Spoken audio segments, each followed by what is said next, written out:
नमस्कार, मैं हूं आपके साथ जूही सक्सेना और मेरे साथ हैं देश के सबसे बड़े गुरु astro scientist GD Vashishtha ji. आप सभी का बहुत बहुत स्वागत है हमारे खास कार्यक्रम गुरु मंत्र में। और गुरु जी, आपका भी बहुत बहुत स्वागत है। माता रानी सदा सुखी रखे, खुश बख्शे।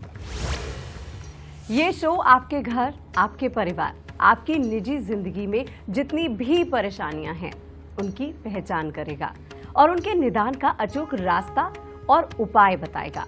हमारा दावा है कि ना तो हम आपको बेवजह किसी भी राशि के बारे में बताएंगे और ना ही गैर जरूरी ज्ञान दर्शन करवाएंगे, बल्कि देश के इकलौते और सबसे विश्वसनीय एस्ट्रो साइंटिस्ट गुरुदेव GD वशिष्ठ जी के जरिए आपके जीवन में रोशनी फैलाएंगे। तो चलिए, शो की शुरुआत करने से पहले आपको बता देते हैं कि आज हम किस विषय पर चर्चा कर रहे हैं। पैदा होने से पहले ही मां के गर्भ में ही बच्चा कैसे बनेगा जीनियस? होने वाली संतान आपकी किस्मत को कैसे चमकाएगी? आपके घर आने वाली मंगल औलाद के अचूक मंत्र क्या होंगे? आज ये भी जानेंगे। आप बस घर बैठे रहिए, आप हमें सिर्फ अपनी परेशानी के लक्षण बताइए। गुरुदेव आपको आपकी परेशानी और उसके अचूक उपाय इसी शो में बताएंगे। आज की भागती दौड़ती जिंदगी में अपने बच्चों को समय दे पाना बहुत मुश्किल हो जाता है। इसके बावजूद लोग चाहते हैं कि उनका बच्चा जीनियस बने।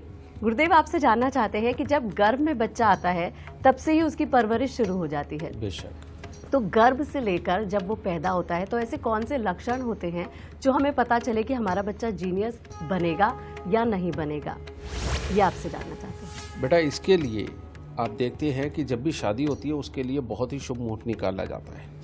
और वो विधि क्या है, ये पहले से ही वर्णित है हमारे शास्त्रों में कि लड़के की डेट ऑफ बर्थ टाइम और लड़की की डेट ऑफ बर्थ टाइम और उसके अनुसार जो जन्म कुंडली की राशि होती है उसके अनुसार एक मुहूर्त निकाला जाता है। सब शादियों के लिए एक ही मुहूर्त जो होता है वो वैलिड नहीं होता। अलग अलग राशियों के मिलन से जो मुहूर्त काम का होता है उनके हिसाब से वही शादी के लिए तय किया जाता है, यानी कि अलग अलग राशियों का अलग अलग मुहूर्त होता है। ठीक है, पहली बात तो ये सही मायने में ये जो मुहूर्त होता है ये शादी का मुहूर्त नहीं होता है, क्योंकि सबको पता है शादी होनी है, उसके बाद शारीरिक मिलन होना है और एक बच्चा आना है। ये सही मायने में इसलिए मुहूर्त निकाला जाता है कि जो बच्चा आए गर्भ में वो एक विलक्षण हो, अच्छी काबिलियतें लेकर के पैदा हो, अच्छा स्वास्थ्य लेकर के पैदा हो और ज़िंदगी के अंदर तरक्की करे और अपने परिवार का, अपने कुल का, अपने स्थान का नाम रोशन करे।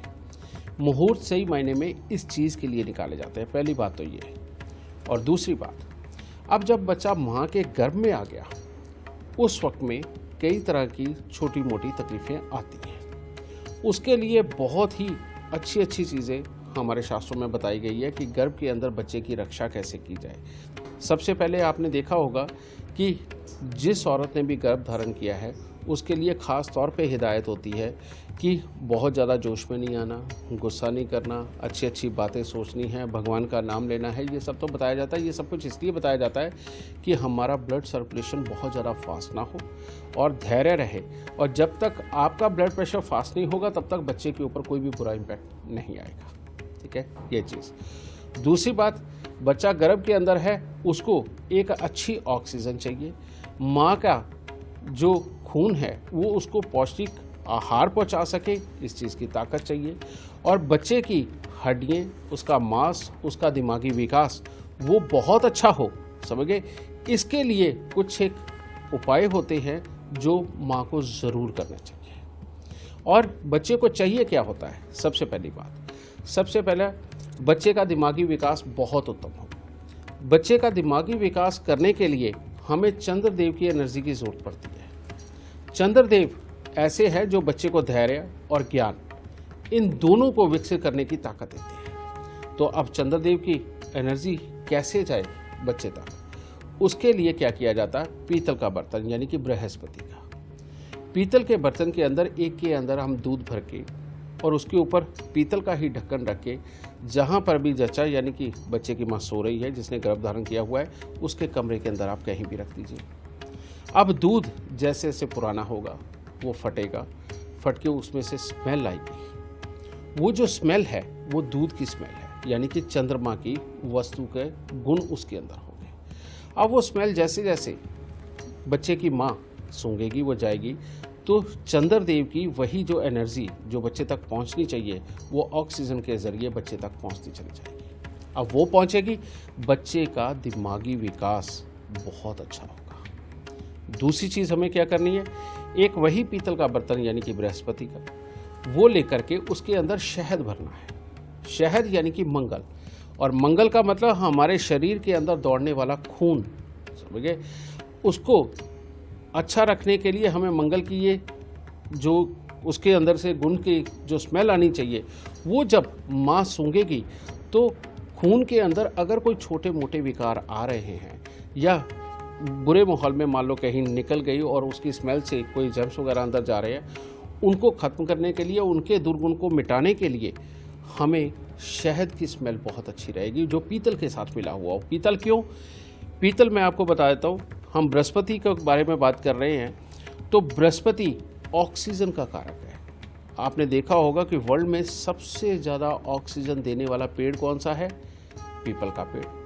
और पीपल का पेड़ सारी ऑक्सीजन देता है और इसीलिए उसको बृहस्पति बोला जाता है। तो पीतल की धातु यानी कि ऑक्सीजन, उसके अंदर शहद का मिक्स करना और उसकी स्मेल साथ में आना हमारे खून के अंदर होने वाली जो कहीं से भी थोड़ा बहुत दूषित होता है या विकार पैदा कर सकता है, उसको वो समाप्त करता है। यानी कि एक तरफ चंद्र का बर्तन, एक तरफ मंगल का बर्तन। ये जब जच्चा यानी कि माँ सूंघती रहती है तो बच्चे का दिमागी विकास बहुत अच्छा होता है, खून के अंदर कोई कमी नहीं आती। जिन माँओं के बच्चे कुछ देर के अंदर गिर जाते हैं गर्भ से, वो प्रॉब्लम कभी नहीं आती। और होकर के जो बच्चे स्वस्थ नहीं रहते या जी नहीं पाते, वो भी प्रॉब्लम इससे बिल्कुल ख़त्म हो जाती है। और इसको और अच्छा करने के लिए हम क्या कर सकते हैं? वो कर सकते हैं कि एक कपड़े की लीर हमें फाड़नी है जो लाल रंग का कपड़ा हो। वो फाड़ के वो लीर उसकी सीधी बाजू के ऊपर यानी कि माँ की सीधी बाजू के ऊपर बांधनी है। सीधी बाजू के ऊपर बांधी हुई वो जो लीर है, ये सूर्य से एनर्जी को, लाल रंग की एनर्जी को एब्जॉर्व करेगी और जच्चा के शरीर में छोड़ेगी। अब मंगल की ताकत उसके अंदर जब ज़्यादा जाएगी तो वो बच्चे के गर्भ को ज़्यादा अच्छी तरह से स्टेबल रखेगी।